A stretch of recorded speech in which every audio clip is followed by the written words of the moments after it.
मैं भारत के प्रधानमंत्री से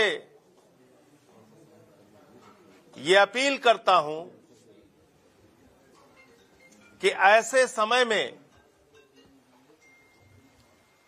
जब देश की राजधानी दिल्ली में लाल किला, जो हमारे गौरव का प्रतीक है, जहां से प्रधानमंत्री हर वर्ष देश को संबोधित करते हैं, 15 अगस्त को उस लाल किले के पास ब्लास्ट हुआ। आपको अपनी भूटान की यात्रा स्थगित करनी चाहिए और हिंदुस्तान के सुरक्षा की चिंता करनी चाहिए। लेकिन यह संवेदनहीनता की पराकाष्ठा है कि प्रधानमंत्री जी इस वक्त भूटान के अंदर जन्मदिन, राजा के जन्मदिन के कार्यक्रम में शामिल होने पहुंच गए, वहां से भाषण दे रहे हैं।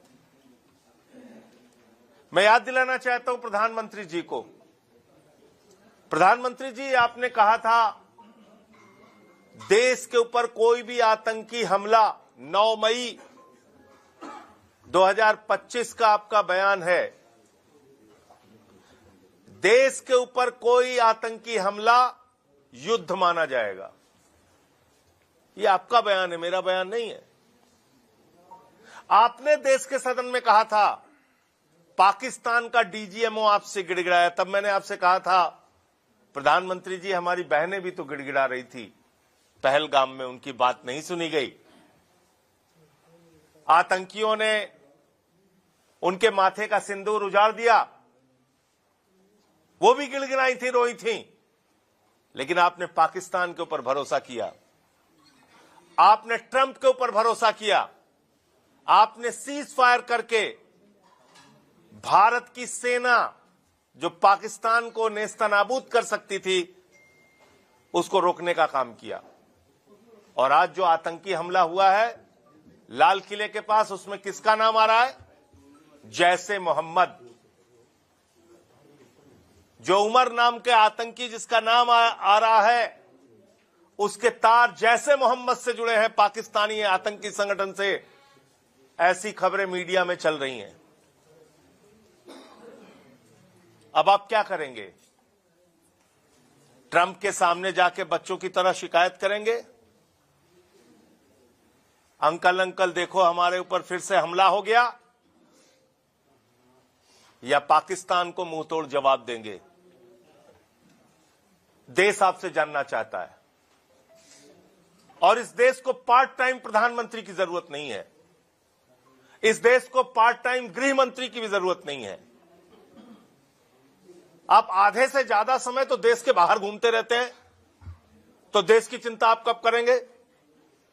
आपका गृह मंत्री अमित शाह, वो तो पूरे देश में घूम घूम के सरकार तोड़ने, बनाने, चुनाव के प्रचार, उसमें व्यस्त रहता है,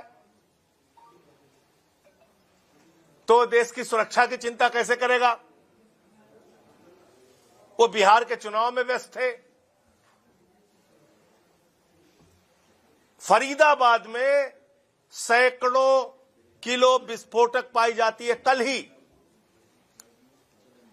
और उसके बाद लाल किले पे हमला हो जाता है, वहां ब्लास्ट हो जाता है। तो क्या इसका मतलब जो खुफिया जानकारी आपके पास थी, जिसके आधार पर फरीदाबाद में इतना बड़ा विस्फोटकों का जखीरा, हथियारों का जखीरा पकड़ा गया, क्या उसके बाद भी आपने कार्रवाई करने में हीला हवाली की, और कहां की? ये देश आपसे जानना चाहता है। मैं सर झुका के प्रभु से प्रार्थना करता हूं, जो भारत के निर्दोष नागरिक